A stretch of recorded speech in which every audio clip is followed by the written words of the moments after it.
Boss OTT season 3 का नया episode आ चुका है और ये एपिसोड तो इतने सारे सीक्रेट्स और एक्साइटमेंट से भरा था कि आई नो अभी तक आपके इंस्टाग्राम पे काफी सारे न्यूज अपडेट्स और इस घर से जुड़े काफी सारे नए अपडेट्स आ चुके होंगे। तो कितना सच है कि अरमान मलिक और लवकेश कटारिया इस घर से बेघर हो गए हैं, आज जानेंगे इस वीडियो में। Namaste and hello everyone, it's me Prisha and you are watching Uncut. तो जैसा कि मैंने अपनी प्रीवियस वीडियो में बताया था, इस बार इस एपिसोड में मुन्नवर फारूकी की एंट्री हुई थी। नहीं, एज अ कंटेस्टेंट नहीं, ही केम एज एन आउटसाइडर और उन्होंने एक रोस्ट सेशन किया जहां पर उन्होंने डिफरेंट कंटेस्टेंट्स को अलग अलग तरीके से रोस्ट किया और काफी स्पोर्टली सबने उस चीज को लिया। लेकिन कहीं ना कहीं जो बातें मुन्नवर कह गए वो शायद काफी लोग बहुत टाइम से नहीं कह पा रहे थे। मुन्नवर फारूकी अपने वर्ड्स के लिए जाने जाते हैं और ये एक मीठी छुरी है, उन्होंने इस एपिसोड में प्रूव कर दिया। मुन्नवर की एंट्री पर उन्होंने घर वालों से कुछ सवाल जवाब किए, जिसमें उन्होंने कृतिका से पूछा कि ये भैया किस तरह की हिपोक्रेसी है कि घर के अंदर अगर आपको कोई ये कह दे कि हमें भाभी अच्छी लगती है तो आपके हस्बैंड उन पर हाथ उठा देते हैं, लेकिन जब आपके हस्बैंड खुद ऐसे गाने बनाते हैं जहां पर वो आपको टाइट टाइट सूट में दिखाते हैं और ये कहते हैं कि कैसे लड़के आपका पीछा करते हैं, ये जो डबल स्टैंडर्ड्स हैं ये कहीं हमें सही नहीं लग रहा है। और इसका मेन रीजन क्या है? सबसे अच्छी बात जो मुझे मुन्नवर की क्वेश्चंस की लगी वो ये थी कि he was not being judgemental. वो जेन्युइनली लोगों का पॉइंट ऑफ व्यू जानना चाह रहे थे इनसाइड द हाउस और उन्होंने काफी सारे जो अतरंगी अवतार हैं घर वालों के, जो वो शायद छुपा के बैठे हुए थे 5 हफ्तों से, वो कहीं ना कहीं निकालने में वो कामयाब हुए हैं। इन सभी क्वेश्चंस के दौरान अरमान मलिक की आंखों में भी हमें आंसू दिखे finally, which I don't no was planned और नॉट, क्योंकि मुन्नवर ने अरमान को ये कहा था कि भैया आप तो कुछ ज्यादा ही प्रैक्टिकल हो गए हैं। जब से आपको ये पता चला है कि पायल भाभी आपको बाहर डिवोर्स देने वाली है, आपका उस चीज पर कोई रिएक्शन ही नहीं है, जो हमें बहुत ज्यादा अटपटा लग रहा है। जिस पर अरमान मलिक ने ये कहा था कि चाहे जो भी हो जाए पायल मुझे डिवोर्स दे ही नहीं सकती। तो कहीं ना कहीं मुन्नवर ने ये बात भी उठाई थी कि क्या आप उन्हें फॉर ग्रांटेड ले रहे हैं, क्योंकि आप कृतिका के साथ तो घर के अंदर हैं लेकिन बाहर एक ऐसा शख्स भी है जो आपकी वजह से काफी सारी डिसरिस्पेक्ट टॉलरेट कर रहा है, बहुत ज्यादा ट्रोल हो रहा है, लेकिन इस बात का आप पर तो कोई असर ही नहीं है। जिसके बाद अरमान थोड़ा सा इमोशनल होते हुए हमें दिखे थे, कृतिका भी रो रही थी ड्यूरिंग द सवाल जवाब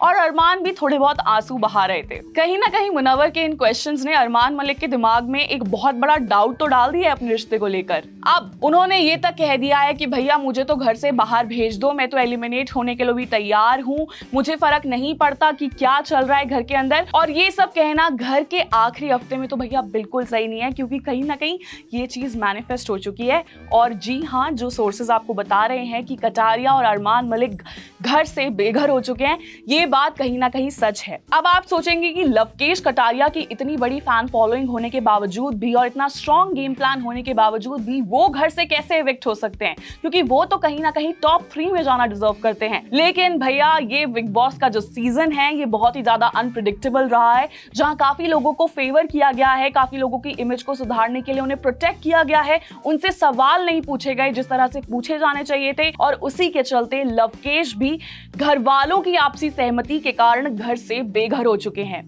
जी हाँ, इस वक्त उनका जो ग्रुप है उसमें सिर्फ 2 लोग हैं, सना मकबूल और नेजी, जिन्होंने उनके अगेंस्ट वोट नहीं किया, लेकिन बाकी जितने भी घर वाले थे, which means Sai Ketan, Ranveer Shorey, Kritika Malik and Armaan Malik, इन सब ने लवकेश के खिलाफ वोट कर उन्हें घर से बेघर कर दिया है। साथ ही Armaan Malik on the other hand वो बाहर कम वोट आने की वजह से घर से बेघर हो चुके हैं। इस हफ्ते के लिए साई केतन राव, सना मकबूल, लवकेश कटारिया और अरमान मलिक नॉमिनेटेड थे घर से एविक्ट होने के लिए, जिसमें लवकेश का पत्ता तो कट हो गया और उसके बाद बाहर वालों के कम वोट्स आने की वजह से Armaan Malik has also been evicted from the house. और ये उनके फैंस के लिए काफी बड़ा झटका है, क्योंकि अरमान मलिक की बाहर कैसी भी पर्सनालिटी हो, नो मैटर उन्हें लोग कितना ट्रोल कर रहे हो, घर के अंदर उनका गेम कहीं ना कहीं बहुत अच्छा था। और तो और घर वालों ने उन्हें विलन ऑफ द हाउस का टाइटल भी दिया था। हमें तो यही लग रहा था कि अरमान मलिक, रणवीर शोरे और सना मकबूल अलॉन्ग विद लवकेश कटारिया के बीच में एक काफी तगड़ी फाइट देखने को मिलेगी,